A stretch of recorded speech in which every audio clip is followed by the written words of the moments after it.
이제 다 같이 묵도하심으로 전국기독교 시민단체 협의회 3월 이번 정기 집회 일부 예배를 시작하겠습니다.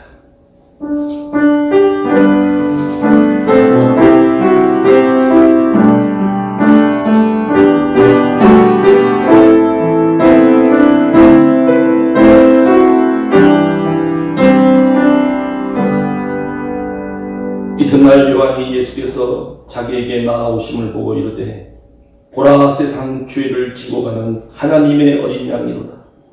그날의 죄와 더러움을 씻는 셈이 다윗의 족속과 예루살렘 주민을 위하여 열리리라.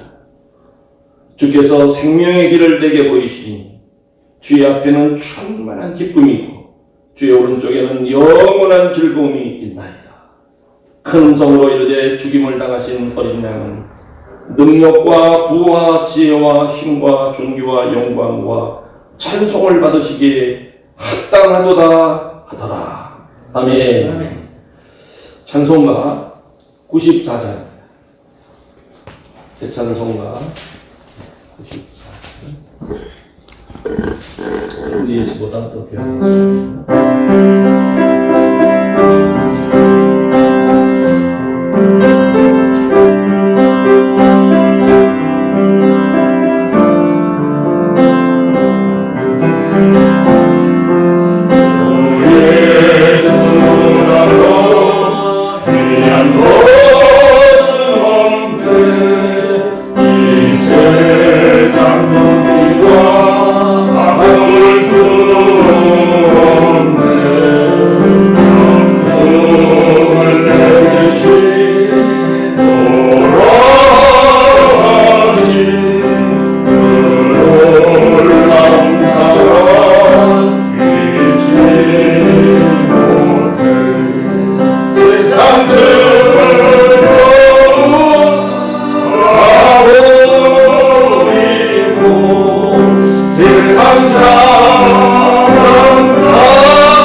본회 상임대표이장이신 장래인 목사님 기도 인도해 주시겠습니다.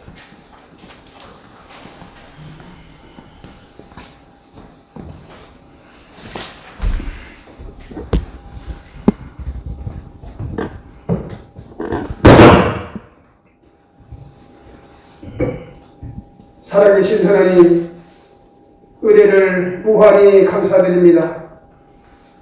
세상의 권세나 부귀나 영위하고 바꿀 수 없는 주 예수 그리스도를 위하여 저희들이 오늘 또 이제 이 만석교회에서 우리 전국 기독교 시민단체 협의회 3월 임원 정기집회로 모일 수 있도록 축복하신 하나님, 우리를 통하여 오늘 또 영광받아 주옵소서.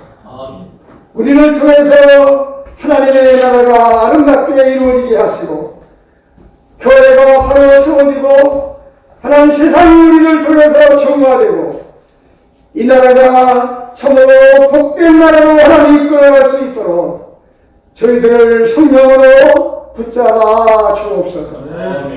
특별히 사순절에는 주님이 당한 머리끝부터 발끝까지 가시관을 쓰시고 양손 양발에 상옷을 입으시고 뿌리는 창을 맞으시고 그가 찔림은 우리 허물 때문이요 그가 상함은 우리의 죄악을 인하며 그가 징계를 받음으로 우리가 평안을 누리고 그가 채찍을 맞음으로 우리가 나음을 입었도다.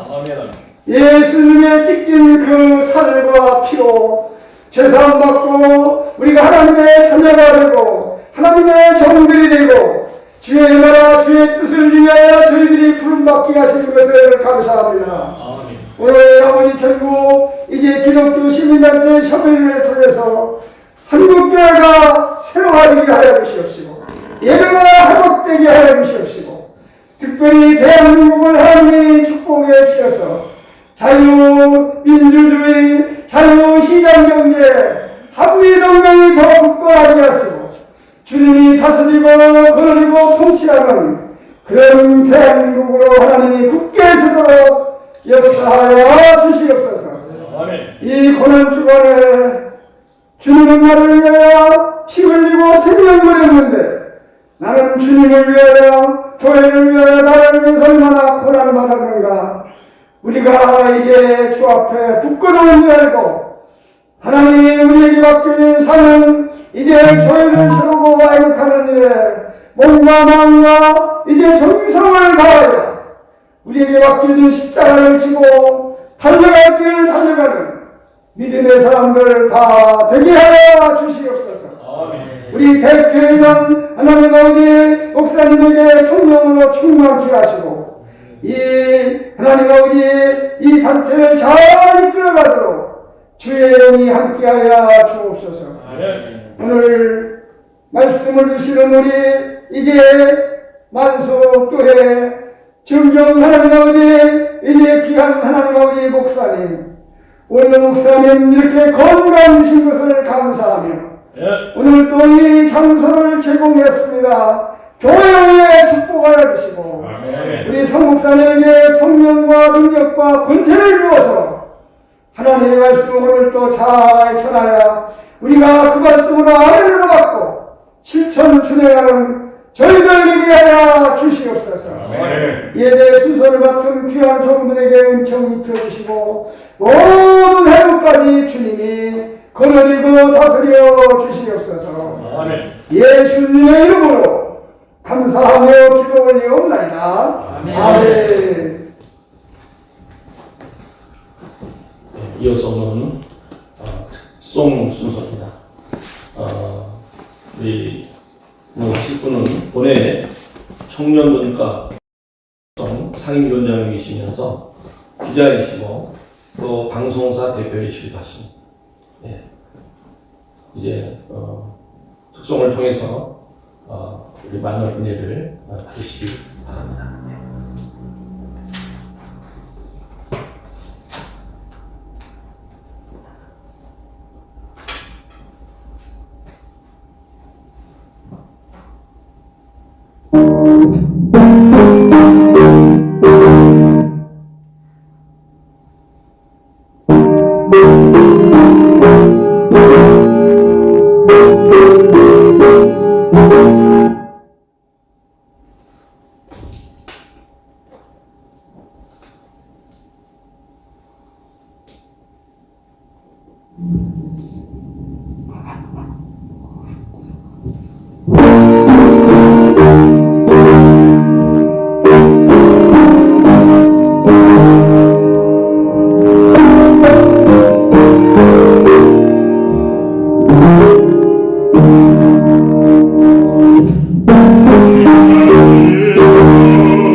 다 같이 우리 합독을 하시겠습니다. 시작. 에벨은 두 아들을 10장, 창세기 10장 25절로 30절까지입니다. 네. 자, 합독을 하겠습니다. 에벨은 두 아들을 낳고 하나의 이름을 벨렉이라 지었으니 그때 세상이 나뉘었으며 벨렉의 아버지의 이름은 욕단이며 욕단은 알모담과 셀렉과 하스마리와 예다와 하도람과 소살과 디글라와 고발과 아비마엘과 스바와 오빌과 하일라와 요압을 낳았으니 이들은 다 욕단의 아들이며 그들이 거주하는 곳은 메사에서부터 수방으로 가는 길에 동쪽 항선이었다. 아멘. 이 본문을 주제로 욕단은 누구인가? 라는 제목으로 본회 상임 대표회장이신 성준경 목사님께서 말씀을 전해 주시겠습니다. 온몸이 귀가 돼서 큰 은혜의 시간 되시기 바랍니다. 네, 할렐루야. 아멘.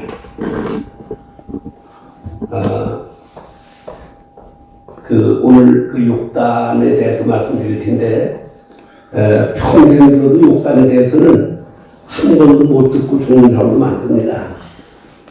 왜 그런가 하면 이 욕단에 대한 게 오늘 본문밖에 나온 데가 없다는 데 나온 곳이 하나도 없기 때문에, 욕단을 그냥 지나쳐버리고, 많은 경우가 많은데, 특별히 한국 사람의 경우는 이 욕단을 꼭 알아야 되는데, 물론 다 알아야 되지만은, 누구보다도 우리 한국 사람은 욕단을 우리가 알아야 되는 것입니다.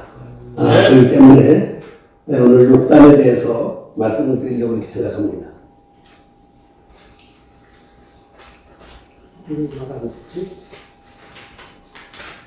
네, 움직입니다. 됐습니다.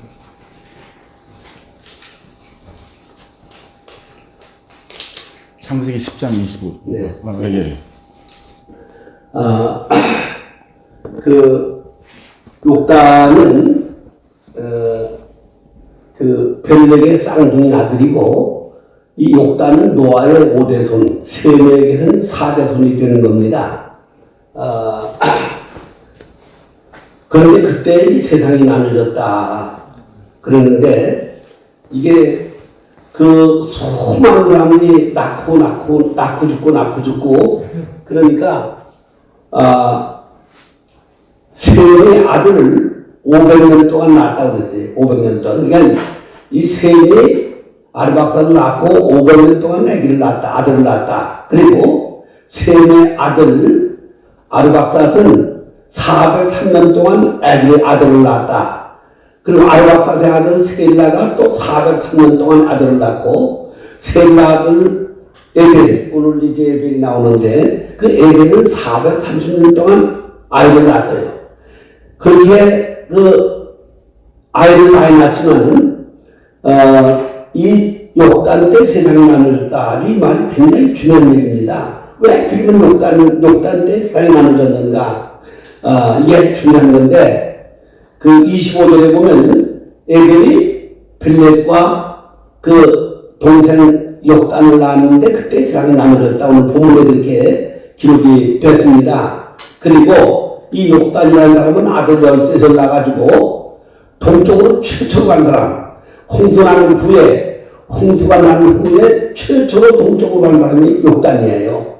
그 욕단이 이제 세상에 나눠졌는데, 그 욕단이 나눠진 거, 이게 왜 이렇게 중요한 거냐?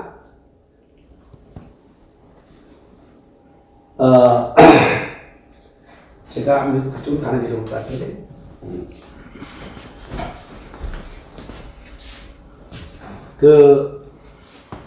창세기 5장 24절에 보면, 창세기 5장 24절에 보면은, 에녹이가 하나님과 동행하다가,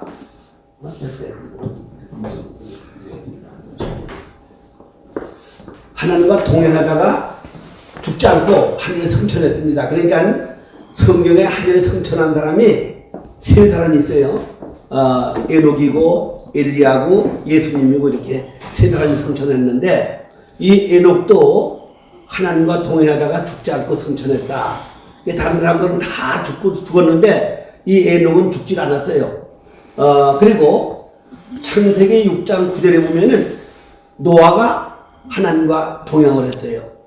그러니까, 이 노아가 할아버지가 10대인데, 아담이 셋을 낳고, 셋이 에노스를 낳고, 에노스가 게난을 낳고, 게난이 마할랄을 낳고, 마할랄이 야렛을 낳고, 야렛이 에녹을 낳고, 에녹이 무두셀라를 낳고, 무두셀라가 라멕을 낳고, 라멕이 노아를 낳고, 이렇게 된 겁니다. 그러니까 아담서부터 10대까지가 노아인데, 그 아담세부터 노아까지 제일 훌륭하게 산 사람이 누군가 하면 에녹이에요. 에녹.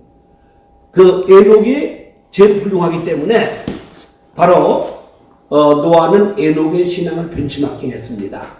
그러니까 그 에녹이가 하나님과 동행하고 살다가 그래도 하늘나라로 그냥 승천한 것처럼 노아도 하나님과 동행했다 그랬습니다. 근데 그 하나님과 동행한다는 말이 무슨 뜻이냐? 동행한다는 말이 함께한다 그런 뜻이고, 동행한다는 말이 아리랑이에요. 아리랑. 예. 우리 민족이 이제 아리랑 민족인데, 이거 굉장히 중요하기 때문에 오늘 내가 이걸 하려고 했는데, 이 하나님의 이름이 원래 알이었습니다. 그 칼빈 신학교에 아주 유명한 교수가, 벌코프 교수가 있었는데, 그 벌코프 교수가 무슨 얘기를 했는가 하면은, 내가 설명하면서 걱정 말아 괜찮아요. 벌코프 교수가 바벨탑 사건 이전에 하나님의 이름은 알이었다. 그런데, 그 아래 하나님이 바벨탑 쌓는 바람에 언어가 다 혼잡해져가지고 엘로힘으로 바꿔진 거예요. 그러니까 노아 방주가 제일 먼저 머문 산이 아라랏산이에요. 아라랏산이 이게 바로 알산이라는 뜻이에요. 하나님이 제일 먼저 머문 곳이다. 그런 뜻이에요. 그리고 창세기 10장 26절 한번 보세요. 창세기 10장 26절에 보면은 욕단에 큰아들이 있었는데 이름이 알모닷입니다. 알모닷. 그리고 창세기 11장 10절에 보면은 노아의 제일 큰 손주가 있었는데 그 손주가 누구냐? 홍수나고 이태도 전에 손주를 봤는데 그게 바로 알박삿입니다. 알박삿. 그러니까 이 아라랏산이라든지 알모닷이라든지 아르박삿이라든지 이게 그 뭐 알이 왜 들어왔느냐? 출애굽기 13장 2절에 보면은 장자는 다 하나님께 바쳐라 그랬어요. 장자. 그렇기 때문에 이 장자를 하나님께 드린다는 의미를 가지고 이제 있는 거죠. 그래서 욕단의 아들 10째 중에 제일 큰 아들이 알모닷인데 그게 하나님 바친다는 그런 뜻이 있는 거죠. 그리고 홍수난 후에 2년도 전에 처음으로 노아 손주를 봤는데 그게 바로 아르박삿이에요. 아르박삿. 예, 창세기 11장 10절에 나옵니다. 자, 그런데 그 하나님을 알이라고 부르고 하나님, 이 하나님이라는 뜻이 아주 굉장히 중요한 건데 한이라는 건 아주 큰 한자, 큰 하나님, 큰 알림. 그러니까 알 중에 제일 큰 알이 뭐예요? 알 중에 제일 큰 알이 하나이에요. 하나. 그러니까 이 알이라는 뜻이 바로 어떤 의미를 가지고 있는가 하면 우주를 창조하신 분이다, 이제 그런 뜻입니다. 왜 그런가 하면 알에서 모든 생명이 다 나오는 거예요. 알에서 병아리가 나오듯이 모든 만물을 알에 하나님이 창조했다, 이제 그런 뜻이에요. 예, 알에 하나님이. 그래서 이렇게 이 바벨탑 사건 전에는 하나님이 알이었는데 이랑이라는 말은 바로 함께한다, 동행한다 그런 뜻이죠. 갑돌이랑 그 이랑이라는 말이 함께한다 그런 뜻인데 이게 우리 한국말이면서 이게 옛날에 바벨탑 사건 전에 쓰던 용어입니다. 이랑이라는 말이 함께한다 그런 뜻이에요. 근데 이 바벨탑을 쌓으면서 언어가 다 혼잡해져가지고 다 전부 다 언어가 소통이 안 돼서 바벨탑을 못 쌓게 했잖아요. 그 이 언어가 혼잡해졌는데 언어가 혼잡해지기 전에 이건 저 볼크포 교수가 얘기했는데 이 사람이 얘기한 게 바로 이제 아주 저 유명한 사람인데 저 사람이 바로 하나님의 이름이 바벨탑 사건 전에는 알이었다고 주장한 사람이 저 사람이에요. 볼크포 교수예요. 예. 그런데 이제 엘로힘으로 바꿔진 거죠. 엘로힘으로. 그래서 아까 얘기했듯이 방주가 머무는 곳이 아라랏산이고 8장 4절, 창세기 8장 4절이고 그리고 그 노아의 첫째 손주가 아르박삿인데 창세기 11장 10절이고 욕단의 큰아들이 알모닷인데 창세기 10장 26절이죠. 자, 이렇게 그 출애굽기 13장 2절에 첫 것은 다 하나님께 바쳐라 그랬는데 그래서 그렇게 알자를 집어넣는 것은 하나님께 드린다고 하는 그런 뜻이 있습니다. 그런데 그 후로 바벨탑 사건 이후로 하나님이 엘로힘으로 바꿔져가지고 엘자를 쓰는데 사무엘상서 1장 1절에 보면은 엘가나가 나오고 엘리후가 나옵니다. 그리고 창세기 사무엘상서 1장 10절에 보면 엘리라는 제사장이 나옵니다. 또 그 사무엘상서 1장 20절에는 사무엘이 나옵니다. 그리고 열왕기상서 19장 19절에 보면은 엘리야와 엘리사가 나옵니다. 그 엘자를 왜 집어넣는가 하면 바로 엘로힘, 하나님이 엘로힘이기 때문에 그래서 하나님이 드린다는 그런 의미를 가지고 있는 거예요. 그렇기 때문에 그 전에 바벨탑 사건 때는 알이었지만 바벨탑 사건 이후에 그 엘로힘으로 바꿔진 거예요.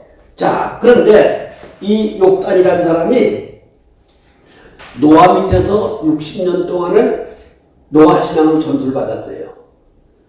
자, 창세기 7장 11절 한번 보세요. 네, 창세기 7장 11절.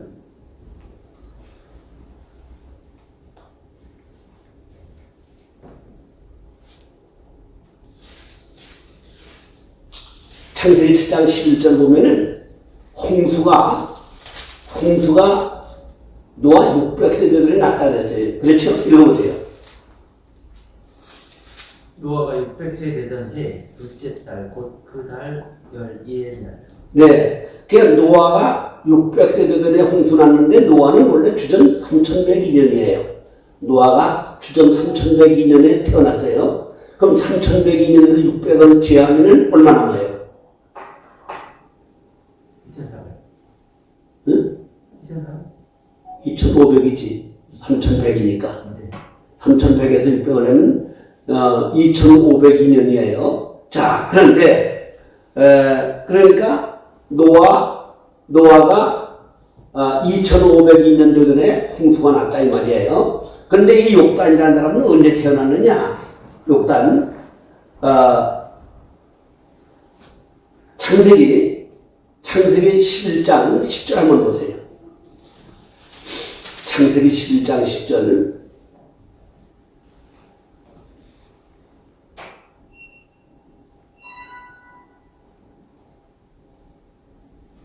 (11장 10절) 한번 보세요.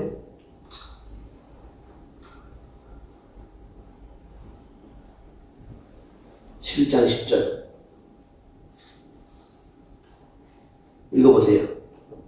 셈의 족보를 이루하니라. 셈은 100세 곧 홍수 2년에 아르박삿을 낳고. 예, 홍수 2년 전에 아르박삿을 낳으니까 노아 첫 번째 난 손주가 아르박삿인데 홍수 나고 2년, 그러니까 홍수에서 방도 나와서 2년 만에 난 거지 이제.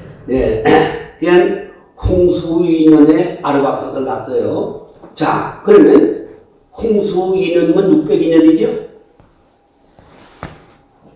602년. 그런데 이 아르박삿이 세배를 몇 살에 낳느냐? 12절 보세요. 12절. 35세에 셀라를 네, 35세 셀라 낳았다. 그러면 홍수 37년이 되는 거예요. 자, 14절 보세요. 셀라는 예배를 몇 세 낳나? 네. 몇 살에? 30세. 네, 30세에. 30세에 예배를 낳았다. 그럼 몇 살이에요? 홍수 몇 년이야? 67년인 거죠. 홍수 67년. 네, 아까 37에서 37년 아니고 67이에요. 자, 16절 한번 보세요. 예배는 34세에 벨렉을 낳고. 네, 그 벨렉과 욕단은 쌍둥이에요. 그러니까 욕단도 그때 난 거야, 같이 이제. 네, 아까 그 25절, 10장 25절에 벨렉과 쌍둥이를 두 아들을 낳았다고 했잖아요. 쌍둥이를 낳은 거예요. 그러니까 벨렉이 34에 낳았으면 욕단도 34에 낳은 건 한 가지죠. 자, 그러면 67에서 34가 그러면 얼마예요? 101년이죠. 101년. 그러면 노아가 701세 전에 태어났다 이제 그런 얘기예요. 네, 이 벨렉과 욕단 쌍둥이가 노아 701세 전에 태어났다. 노아는 몇 살을 살았느냐? 창세기 9장 29절에 보면 950살을 죽었다 그랬어요. 그냥 그것도 250살을 더 살아서 죽은 거죠. 그래서 이 욕단이라는 사람이 그 노아 밑에서 60년 동안을 신앙을 점수받고 그 노아한테 전부 다 전수를 받아서 동쪽으로 최초로 간 사람이에요. 홍수나고 나서 최초로 간 사람. 3절이 여기 이제 나오는데 동쪽으로 최초로 홍수난 다음에 동쪽으로 가가지고 세상이 나눠졌단 말이에요. 근데 그 사람이 떠난 다음에 이제 바벨탑을 딴 거예요. 바벨탑을. 예. 저 사람이 있을 땐 바벨탑을 안 땄고, 욕단이 동쪽으로 간 다음에 바벨탑을 따서 언어가 혼잡해졌어요. 자, 창세기 11장 1절 한번 보세요. 창세기 11장 1절. 온 땅이 구음이 하나요, 언어가 하나였더라. 네, 온 땅은 언어가 하나였어. 그때까지는 전부 다. 예, 하나였는데, 이제 바벨탑을 쌓으면서부터 그 언어를 다 혼잡하게 만드는 거예요. 7절, 9절 보세요. 거기 7절부터 9절까지. 자, 우리가 내려가서 거기서 그들의 언어를 혼잡케 하여 그들로 서로 알아듣지 못하게 하자 하시고 여호와께서 거기서 그들을 온 지면에 흩으신 거로 그들이 성사길을 그쳤더라. 아멘. 그러므로 자, 더 읽어주세요. 네. 그러므로 그 이름을 바빌이라 하니 이는 여호와께서 거기서 온 땅의 언어를 혼잡케 하셨습니다. 여호와께서 거기서 그들을 온 지면에 흩으셨더라. 아멘. 네. 자, 그러니까 욕단은 벌써 10장에서 동쪽으로 가버렸잖아요. 그러니까 노아가 쓰던 언어, 아담 때부터 쓰던 최초의 부음이 하나고 언어가 하나였을 때, 그때 욕단이 동쪽으로 갔기 때문에 노아가 쓰던 언어를 사용하는 사람은 욕단밖에 없는 거예요. 다 전부 다 언어가 혼잡해졌는데 욕단만 언어가 혼잡해지지 않았어요. 그러니까 그 욕단이가 쓰는 아리랑, 욕단의 후손들이 아리랑 민족이잖아요. 아리랑 민족. 아리랑 민족이 우리인데 그 욕단의 후손이 바로 이 동방 사람들인데, 동방 사람들은 우리가 고조선 사람들은 아리랑 그랬는데 그 알이 하나님 우리와 함께 하신다, 동행하신다 그런 뜻이라니까. 그러니까 이게 아리랑이 노아의 신앙이고 이게 에녹의 신앙이었습니다. 근데 그 신앙을 가지고 간 사람이 욕단밖에 없다 이 말이에요. 거기 막 다른 사람은 다 언어가 혼잡해졌으니까 최초의 언어를 가지고 있는 사람이 욕단밖에 없는 겁니다. 그러니까 그 아리랑 민족이 든 거, 이게 아주 굉장히 중요한 거, 이게. 이건 최초의 언어가 혼잡해 전에 쓰던 언어이기 때문에 굉장히 중요한 거, 이게 말이죠. 그래서 우리가 아리랑 민족이고 청선 민족, 창세기 6장 2절에 보면은 하나님의 아들들이 사람의 딸과 결혼했다 그랬어요. 그 하나님, 그 이상하죠. 하나님의 아들은 누구, 사람의 딸은 누군가. 요한복음 1장 12절에 보면은 예수님을 영접하는 사람은 하나님 자녀들을 건져해 주신다고 그랬어요. 예. 그러니까, 우리가, 우리 입장에 있으면, 이게 주인이지만, 예수를 우리 마음에 영접하는 사람, 하나님과 동행하는 사람은 하나님의 아들, 딸이 되는 거죠. 그래서 천선민족이 되는데, 바로 하나님의 아들들이 사람의 딸로 되어서 육에 속한 사람이 됐다. 그렇게 얘기를 했어요. 그러니까, 이 하나님의 백성들이 죄를 져서, 아담과 하와가 죄를 져가지고 에덴 동산 쫓겨나고 만 것처럼, 이렇게 홍수심판이 왜 왔느냐? 하나님의 아들들이 사람의 딸들을 사랑해서 육에 속한 사람이 되기 때문에 홍수심판이 온 겁니다. 자, 그런데 그 하나님의 아들, 딸로 그 보존하고 있는 사람은 노아밖에 없어요. 노아는 의롭고 당대 완전하고 하나님과 동행했다. 이게 창세기 6장 9절에 나온 겁니다. 그러니까 홍수심판에 다 죽었는데 노아만 살아남은 것은 노아는 하나님의 그 아들의 하나님의 아들 천선민족의 성품을 그대로 이제 보존하고 있는 거죠. 그래서 욕단 노아서라에서 60년간 신앙과 언어와 아리랑 신앙 최초의 언어를 전수받아가지고 동방으로 가서 아람 민족의 조상이 됐단 말이죠.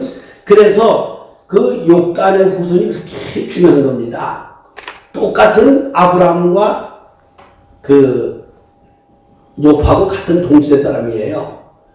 이렇게 왕 제도가 생기기 전에는 사사시대였습니다. 사사시대 전에는 족장시대였습니다. 그런데 창세기 14장 14절에 보면은 아브라함의 그 집에 목동들이 318명이 있었어요.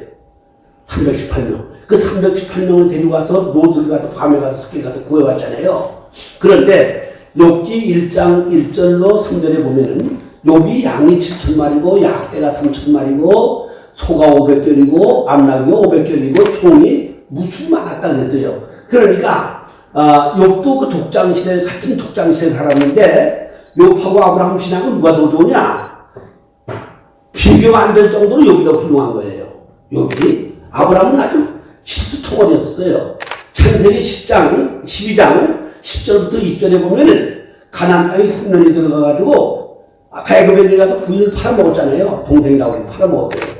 근데 그 하나님이 찾아주셨으니까 찾았지 아니면 왕한테 뺏겼는데 어떻게 찾을 거예요? 지가 또 동생이라고 거짓말하고. 그래서 그 부인도 팔아먹었다가 하나님이 찾아주셨어요. 그리고 다시 하나님 앞에 제사를 드리는데 양과 소는 각을 뜨고 배를 갈라서 다 깨끗하게 바쳤는데 비둘기는 똥채로 바쳐가지고 너희 후손이 앞으로 400년 동안 남의 나라에 가서 종살이 할 거다. 그러니까 이스라엘 백성이 애굽에 가서 400년 종살이 한 게 그게 아브라함이 잘못되는 거예요. 이게 말이죠.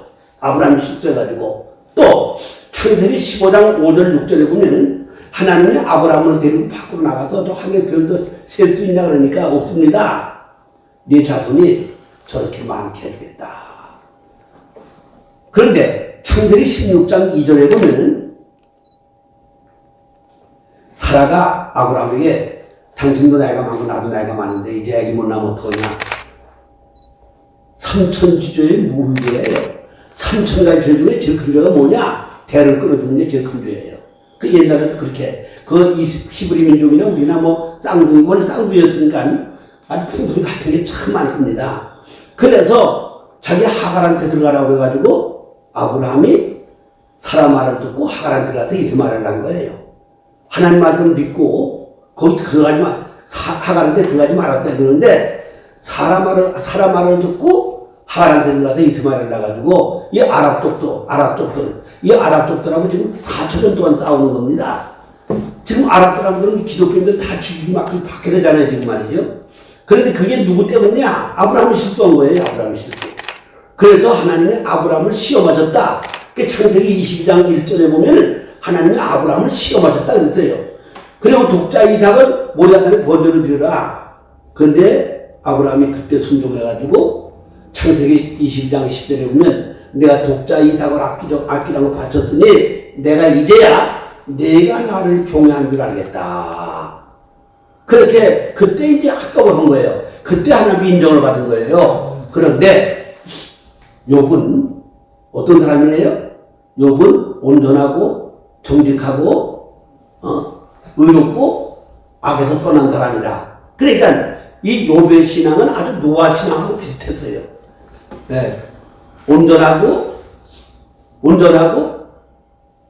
의롭고 하나님을 경외하고 악에서 떠난 사람이다. 동방에서 욥같이 훌륭한 사람이 없다. 욥기 1장 8절에서는 온 세상에서 욥같이 훌륭한 사람이 없다 그랬어요. 그리고 마귀한테 시험해보라 그랬어요. 이 세상에서 욥같이 훌륭한 사람이 없다. 시험해봐라. 아브라함은 하나님이 시험하셨는데 욥은 마귀한테 맡기면서 두 번씩이나 시험해보라 그랬어요. 그만치 욥은 하나님이 인정하는 신앙이었습니다. 왜 이렇게 욥은 훌륭하고 아브라함은 이렇게 엉망이냐? 아브라함의 조상들은 바벨탑을 쌓고 다른 신을 섬겼어요. 자, 여호수아 24장 2절 한번 보세요. 여호수아 24장 2절. 네.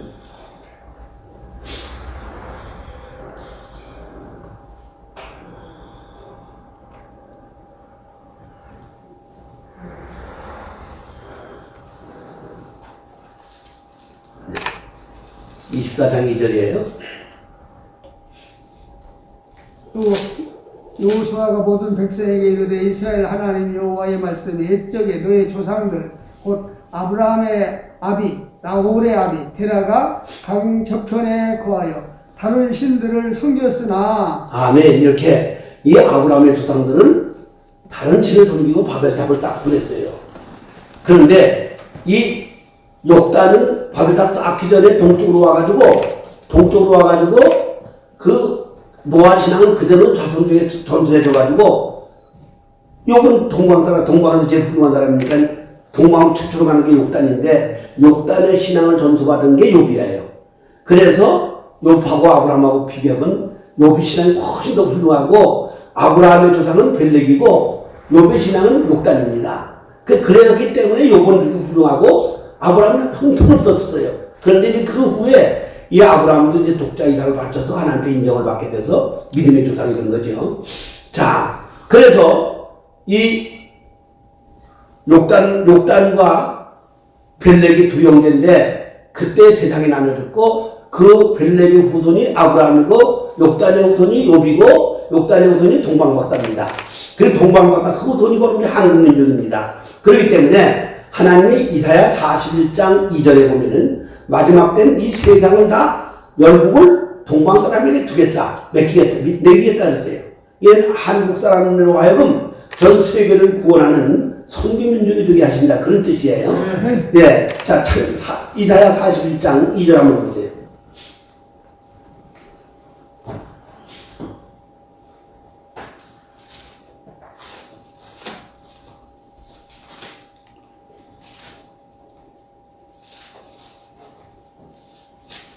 이사야 41장 2절 한번 읽어보세요. 누가 동방에서 사람을 일깨워서 공의로 그를 불러 자기 발 앞에 이르게 하겠느냐. 열국을 그의 앞에 덤벼주고 그가 왕들을 다스리게 하되 그들이 그의 칼에 티끌 같게 그의 활에 굴리는 촉에 같게 하며. 네, 이렇게 이 동방 사람에게 세계 열국을 다 넘겨주겠다고 약속하셨는데 그게 무슨 뜻인가 하면 이렇게 하나님은 무력으로 남을 정복하거나 죽이는 걸 원치 않으시고 복음으로 사랑으로 정복하는 걸 원하시는 겁니다. 그렇기 때문에 이 동방 사람에게 세계 다 열국을 넘겨준다는 얘기는 이렇게 전 세계를 우리가 복음할 수 있는 그런 은총을 베풀어 주겠다 그런 뜻이거든요. 그렇기 때문에 지금 세계에서 선교사 제일 많이 보내는 게 한국입니다. 미국이 4만 명이고 우리가 3만 명인데 미국은 3억 2,500에서 4만 명이고 우리는 5,200에서 3만 명이에요. 이거 프로젝트 따지면 미국보다 몇 배가 더 많은 거예요, 이게 말이죠. 이게 아주 놀랄 글자지 뭐예요, 이게 말이죠. 그래서 이 욕단이라고 하는 사람은 주전 2401년에 태어났어요. 아까 봤죠? 101년. 그러니까 홍순하고 101년 전에 태어났으니까 101년 전에 태어났으니까 노아 700일 때 태어난 거예요. 그럼 700일 때는 주전 2401년입니다. 2401년. 2401년인데 아들 열쇠에서 나가지고 동쪽으로 가서 나라를 세웠는데 그때가 언제냐? 2333년이에요. 단기가. 2333년. 그러면 그때는 욕단이 68세예요. 2400일에서 2333년 빼보세요. 68이지. 그렇기 때문에 이 욕단은 단군한 겁니다. 난 그렇게 믿는 거예요. 믿는 성경도 그렇게 되어 있으니까. 그래서 우리 대한민국 사람들은 천선민족이고 아리랑민족이고 백이민족이에요. 백이민족. 요한계시록 7장 13절 14절이면 한 나라는 백이민족이 아니면 못 들어가는 겁니다. 흰옷 입은 사람만 들어가게 되어 있어요. 물론 그 흰옷이라고 하는 게 이제 예수의 피로 이제 죄 쓰임 받은 걸 말하는 거지만 그러나 세계에서 백이민족이 우리나라밖에 없잖아요. 천선민족, 하나님의 아들, 딸을 천선민족이라고 해요. 그 아들, 딸이 뭐예요? 아들, 딸은 하나님을 모시고 동행하는 사람이 아들, 딸 되는 거고 또 예수 신학에 와서는 예수와 함께 사는 게 천선민족이 되는 거고 성령을 모시고 사는 게 천선민족이 되는 겁니다. 그래서 천선민족, 백이민족, 아리랑민족 이게 바로 이 욕단이 그렇게 우리에게 천선민족으로 백이민족으로 아리랑민족으로 만들어놨어요. 그런데 이 아리랑은 지금 중국에서 저들 거라고 지금 저기 유네스코에다가 좀 등재하려고 그러잖아요. 지금 말이죠. 그래서 한국에서 안 된다. 이건 우리 거다. 지금 싸우고 있는 거예요. 지금 말이죠. 그런데 이 아리랑이 대한민국 건데 우리가 진작 갖다 등재했어야 되는데 안 해가지고 지금 중국에서 질 거라고 지금 그걸 갖다 유네스코에 좀 등재하려고 그래가지고 지금 신청해 놨다고요. 그래서 우리는 이 욕단의 우선 욕단이 바로 단군이다. 나는 누가 내려도 나는 그렇게 확실하게 믿는 거였죠. 연대가 다 그때 나와 있기 때문에 전부 다. 그래서 2401년에 욕단이가 태어났고 성경에 다 나와 있으니까 태어났고 바로 아들 엿을 데리고 동쪽으로 최초로 갔는데 나라를 세웠는데 그때가 언제냐? 단기가 2333년이니까 그때는 바로 욕단이가 68세가 되던 해가 된다 이 말이에요. 68세. 그래서 우리는 왜 우리 동방 사람이 이렇게 동방 예의지국이냐? 저 인도의 시성 타고리가 1923년도에 한국에 와가지고 무슨 얘기를 하는가 하면 동방의 횃불이 코리아다 그랬어요. 코리아다. 게오르기가 70년도에 한국에 와보고 이 한국은 제2의 선교민족이다. 그렇게 얘기를 했어요. 왜 그런가 하면은 이 게오르기 25시 쓴 게오르기가 한국 와봤더니 2층도 교회, 지하실도 교회 그런 거야. 그러니까 이 조선이라는 글자가 어떻게 썼냐면 십자가 밑에 날에다가 십자가에다 다뤄진데 그걸 그 사람은 어떻게 해석했느냐? 날마다 2층도 교회, 지하실도 있는 교회가 이 조선조자다 그런 얘기예요. 조선조자. 그리고 선이라고 하는 건 어떻게 쓰는가 하면 고기의 옆에 양이에요. 고기는 성도를 가리키는 거고 양은 예수를 가리키는 건데 이 성도와 예수가 어울려 사는 나라가 한국이다. 그렇기 때문에 이 조선은 바로 마지막 때 하나님이 세계를 구원을 보고 성전민족이다. 그렇게 얘기했어요.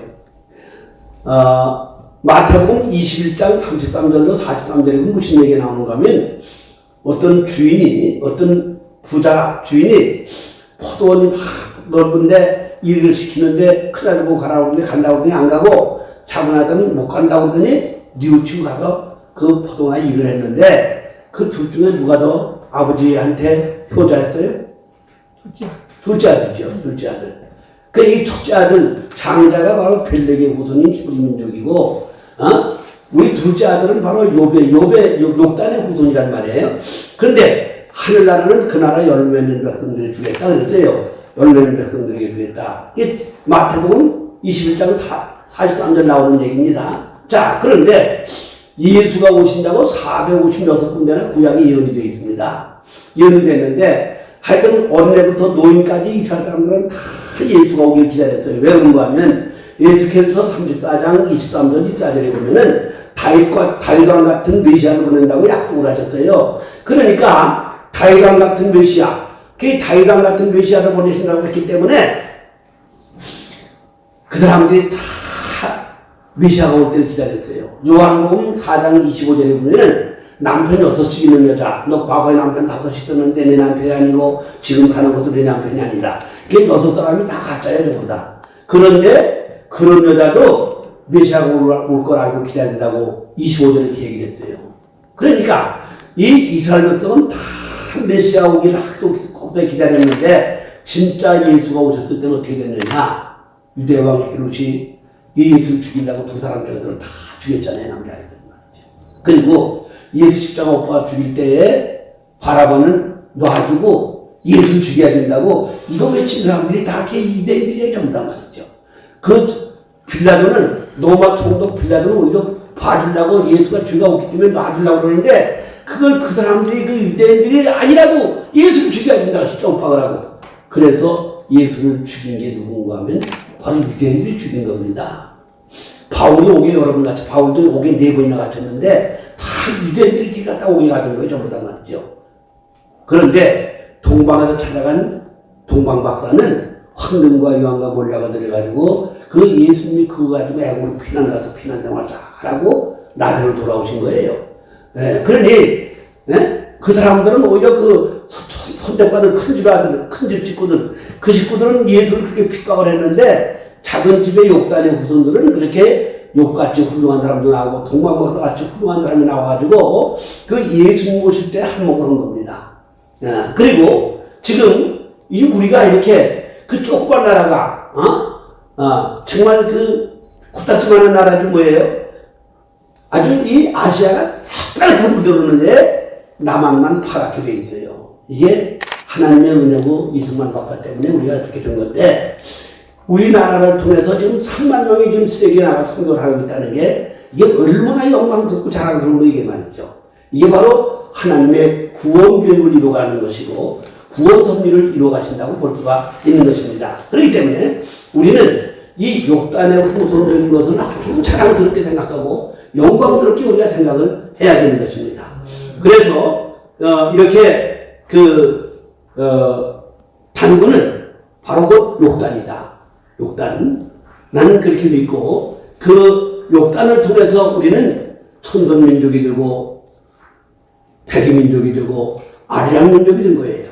이 아리랑이라는 건 아주 옛날에 그 노아나 에녹이 즐겨 부르던 찬송이고 신앙인 것입니다. 그 신앙을 그대로 전수받은 게 욕단이란 말이에요.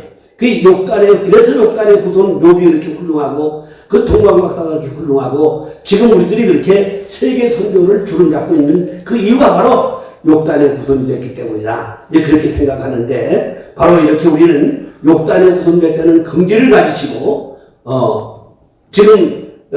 지금 어떻게 보면 아주 정말 암담하고 캄캄하고 다 공산화되는 것 같은데 이건 한국교회를 하나님이 거룩하게 만들고 깨닫게 하고 회개하게 하고 하나가 되게 하면은 되기만 하면은 저거 하나님 제거하는 건 아주 간단한 거예요. 하나님 우리까지 한 번만 그냥 한 번만 좀 헛김을 그냥 나가는 건데 뭐 그런데 그래서 나는 그 문정권이 들어온 걸 우리 한국교회를 회개하게 하고 한국 새롭게 거룩하게 만들려는 하나님의 구원 섭리가 있다고 그렇게 생각을 하는 것입니다. 아멘. 그래서 정말 이제 그 욕단의 후손이라는 긍지를 가지시고 우리가 이 비전을 갖고 이렇게 우리가 한국교회 껴오는데 파수꾼의 사명을 다 감당하시기를 주님의 이름으로 축원합니다.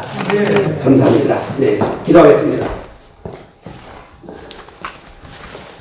좋으신 하나님, 남들이 알지 못하는 하나님을 아버지로 모시고 남들이 알지 못하는 예수를 구주로 모시고 남들이 알지 못하는 하늘나라를 소망하며 이제 우리 이제 욕단의 후손이 돼서 우리가 천선민족이 되고 백이민족이 되고 아리랑민족이 되게 하신 것을 진심으로 감사합니다. 하나님 아버지, 지금 우리 나라가 좀 어지럽고 복잡하고 정말 희망이 없는 것 같지만 그러나 이런 것들은 바로 우리가 먼저 깨어서 경성하고 한국교회가 회개하면은 하나님께서 반드시 좋은 알복의 복을 주실 줄로 믿습니다. 하만이가 모두를 죽이려고 유대인들을 다 죽이려 했고 50팀에서 장대의 모두를 다 죽이려고 했지만은 하만이 그 장대에 달려 죽게 하신 좋은 알복의 하나님, 한국도 그런 역사가 나타날 줄로 믿습니다. 하나님 우리가 자부심과 긍지를 가지시게 도와주시옵시고 마지막 때 선조 민족으로 선교적인 삶을 감당하게 하여 주시옵소서. 아멘. 우리 전국 정말 이제 기독교 시민단체 협의회가 이제 앞장서서 파수꾼의 사명을 다 감당하게 도와주셔서 한국 교회를 깨우고 한국 국민을 깨우는 파수꾼의 사명을 감당하게 도와주시기를 예수님의 이름으로 기도합니다. 아멘.